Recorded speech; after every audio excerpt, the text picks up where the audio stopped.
மனித பிறவி எடுத்த நாம் அனைவரும் என்றாவது ஒரு நாள் கடவுளை நேரில் கண்டால் கேட்கத் தோன்றும், கேட்க விரும்பும் அத்தனை கேள்விகளையும் நமக்காக பல ஆயிரம் வருடங்களுக்கு முன்பாகவே கிருஷ்ணரின் தேரோட்டியான உத்தவர் பகவான் கிருஷ்ணரிடம் கேட்டுள்ளார்.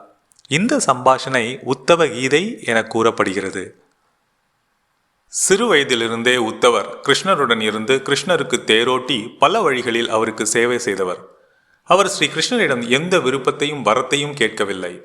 கிருஷ்ணர் தனது அவதாரத்தை முடிக்கும் தருவாயில் இருந்தபோது உத்தவரை அழைத்து, அன்புள்ள உத்தவா, என்னுடைய இந்த அவதாரத்தில் பலர் என்னிடம் வரம் கேட்டு பெற்றுள்ளனர். ஆனால் நீங்கள் என்னிடம் எதுவும் கேட்கவில்லை. இப்போது ஏதாவது கேளுங்கள், நான் உங்களுக்கு தருகிறேன் என்கிறார் கிருஷ்ணர். உனக்கும் ஏதாவது நல்லது செய்த திருப்தியுடன் இந்த அவதாரத்தை முடிக்கிறேன். உத்தவர் தனக்காக எதையும் கேட்காவிட்டாலும் அவர் குழந்தை பருவத்திலிருந்தே கிருஷ்ணரை கவனித்து வந்தவர். கிருஷ்ணரின் போதனைகள் மற்றும் செயல்களுக்கு இடையே வெளிப்படையான ஒரு முரண்பாட்டை பற்றி அவர் எப்போதுமே ஆச்சரியப்பட்டுள்ளார். மேலும் அதற்கான காரணங்களை புரிந்து கொள்ளவும் விரும்பினார். அவர் கிருஷ்ணரிடம் கேட்டார், இறைவா, நீங்கள் எங்களுக்கு ஒரு வழியில் வாழ கற்றுக் கொடுத்தீர்கள், ஆனால் நீங்கள் வேறு வழியில் வாழ்ந்தீர்கள். மகாபாரத நாடகத்தில் நீங்கள் நடித்த பாத்திரத்தில் உங்கள் செயல்களில் எனக்கு பல விஷயங்கள் புரியவில்லை. உங்கள் செயலுக்கான காரணங்களை அறிய ஆவலாக உள்ளேன். தெரிந்து கொள்ளும் என் ஆசையை நிறைவேற்றுவீர்களா? கிருஷ்ணர் சொன்னார், உத்தவா, குருஷேத்திர போரின் போது நான் அர்ஜுனனிடம் சொன்னது பகவத்கீதை. இன்று உங்களுக்கு நான் அளிக்கும் பதில்கள் உத்தவ கீதை என்று அழைக்கப்படும். அதனால்தான் இந்த வாய்ப்பை உங்களுக்கு அளித்தேன். தயங்காமல் கேளுங்கள். உத்தவர் கேட்கத் தொடங்குகிறார். கிருஷ்ணா, முதலில் யார் உண்மையான நண்பர் என்று சொல்லுங்கள்.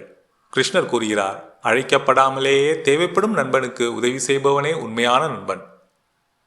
உத்தவர், கிருஷ்ணா, நீ பாண்டவர்களின் அன்பான நண்பன். அவர்கள் உங்களை ஆபத் பாந்தவ கிருஷ்ணராக முழுமையாக நம்பினார்கள். என்ன நடக்கிறது என்பது உங்களுக்கு மட்டுமல்ல, என்ன நடக்கப் போகிறது என்பதும் உங்களுக்கு தெரியும்.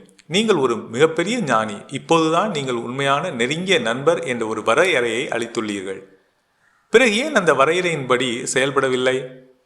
தர்மராஜனை ஏன் தடுக்கவில்லை? சூதாட்ட விளையாட்டில் இருந்து சரி, நீங்கள் செய்யவில்லை. தர்மராஜனுக்கு ஏன் அதிர்ஷ்டத்தை சாதகமாக மாற்றவில்லை? அதன் மூலம் தர்மம் வெற்றி பெறுவதை உறுதி செய்திருப்பீர்கள். அதையும் நீங்கள் செய்யவில்லை.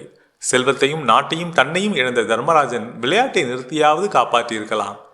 சூதாட்டத்திற்கான தண்டனையிலிருந்து நீங்கள் அவரை விடுவித்திருக்கலாம். அல்லது அவர் தனது சகோதரர்களை பந்தயம் கட்டத் தொடங்கிய போது நீங்கள் மண்டபத்திற்குள் நுழைந்திருக்கலாம். அதையும் நீங்கள் செய்யவில்லை.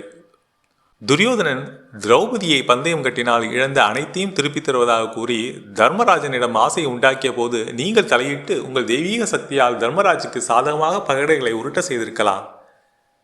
அதற்கு பதிலாக திரௌபதியின் மானம் ஏறக்குறைய இழந்தபோதுதான் நீங்கள் தலையிட்டீர்கள். இப்போது நீங்கள் ஆடைகளை கொடுத்து திரௌபதியின் கௌரவத்தை காப்பாற்றியதாக கூறுகிறீர்கள். இதை உன்னால் எப்படி கூற முடியும்? ஒரு ஆணால் அவளை மண்டபத்திற்குள் இழுத்துச் சென்று பல மக்கள் முன்னிலையில் அவள் ஆடைகளை களைய ஆரம்பித்த பிறகு ஒரு பெண்ணுக்கு என்ன மரியாதை மிச்சம்?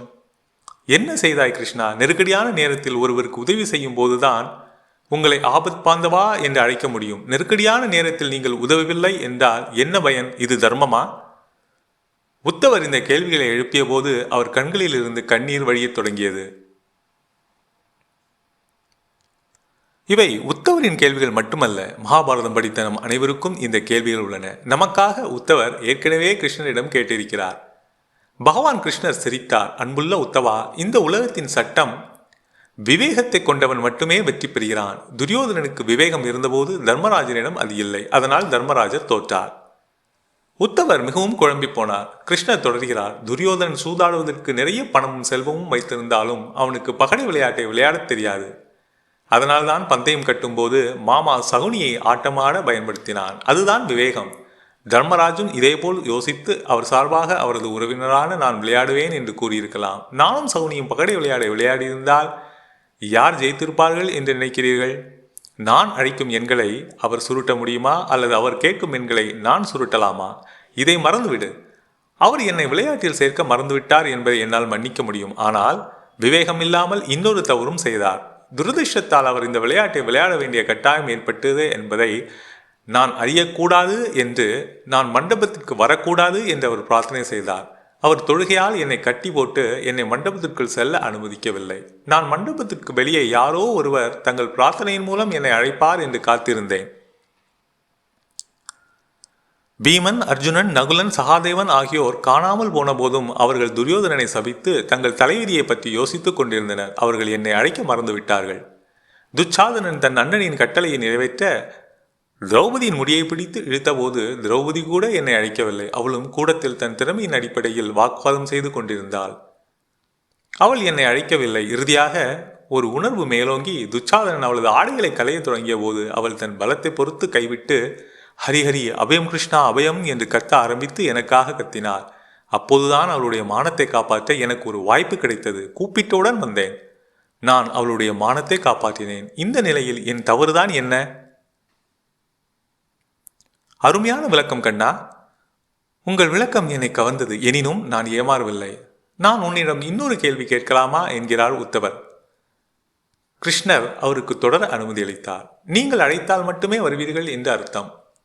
நெருக்கடியில் உள்ள மக்களுக்கு உதவ, நீதியை நிலைநாட்ட நீங்கள் சொந்தமாக வரமாட்டீர்களா என்று கேட்கிறார் உத்தவர்.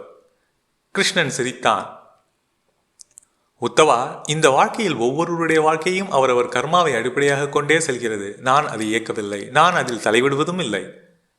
நான் ஒரு சாட்சி மட்டுமே. நான் உங்கள் அருகில் நின்று என்ன நடந்தாலும் கவனித்துக் கொண்டே இருக்கிறேன். இது கடவுளின் தர்மம். ஆஹா, மிகவும் நல்லது கிருஷ்ணா. அப்படியானால் நீங்கள் எங்கள் அருகில் நின்று நாங்கள் செய்யும் எல்லா தீய செயல்களையும் கவனிப்பீர்கள். நாங்கள் மேலும் மேலும் பாவங்களை செய்யும் போது நீங்கள் எங்களை பார்த்து கொண்டே இருப்பீர்கள். நாங்கள் அதிக தவறுகளை செய்து பாவங்களை சேர்த்து துன்பப்பட வேண்டும் என்று நீங்கள் விரும்புகிறீர்கள் என்கிறார் உத்தவர். கிருஷ்ணர் கூறுகிறார், உத்தவா, தயவு செய்து உங்கள் கூற்றுகளின் ஆழமான அர்த்தத்தை உணருங்கள். நான் உங்களுக்கு பக்கத்தில் சாட்சியாக நிற்கிறேன் என்பதை நீங்கள் புரிந்து கொண்டு உணர்ந்ததால் நீங்கள் எப்படி தவறு செய்து அல்லது கெட்டதை செய்ய முடியும்? நீங்கள் நிச்சயமாக கெட்டது எதையும் செய்ய முடியாது. இதை மறந்துவிட்டு எனக்கு தெரியாமல் காரியங்களை செய்துவிடலாம் என்று நினைக்கும் போதுதான் நீங்கள் சிக்கலில் மாட்டிக்கொள்கிறீர்கள். எனக்கு தெரியாமல் சூதாட்டத்தை விளையாடலாம் என்று நினைத்தது தர்மராஜனின் அறியாமை. நான் எப்போதும் சாட்சி வடிவில் எல்லோருடனும் இருக்கிறேன் என்பதை தர்மராஜன் உணர்ந்திருந்தால் ஆட்டம் வேறு விதமாக முடிந்திருக்காதா? உத்தவர் மயக்கமடைந்து பக்தியில் மூழ்கினார். அவர் சொன்னார், என்ன ஒரு ஆழமான தத்துவம்! எவ்வளவு பெரிய உண்மை! கடவுளுக்கு பிரார்த்தனை செய்வதும் பூஜை செய்வதும் அவரை உதவிக்கு அழைப்பதும் கூட நம் உணர்வு அல்லது நம்பிக்கை தவிர வேறில்லை. அவர் இல்லாமல் எதுவும் நகராது என்று நாம் நம்பத் தொடங்கும் போது அவர் சாட்சியாக இருப்பதை நாம் எப்படி உணராமல் இருக்க முடியும்? இதை மறந்து நாம் எப்படி செயல்பட முடியும்? பகவத்கீதை முழுவதும் கிருஷ்ணர் அர்ஜுனனுக்கு வழங்கிய தத்துவமே இதுதான். அர்ஜுனனுக்கு தேரோட்டியாகவும் வழிகாட்டியாகவும் இருந்தான். ஆனால் அவன் தன்னிச்சையாக போராடவில்லை. அந்த கடவுள் உணர்வில் லயியுங்கள். உயர்ந்த சுயத்தை. ஆனால் அவன் தன்னிச்சையாக போரிடவில்லை. உனக்குள்ளும் இல்லாமலும் அந்த அல்டிமேட் சாட்சி என்பதை உணருங்கள். அந்த கடவுள் உணர்வில் லயியுங்கள். உன்னுடைய உயர்ந்த சுயத்தை கண்டுபிடி. தூய அன்பும் ஆனந்தமும் நிறைந்த உன்னத உணர்வு. தத்துவம் அசி.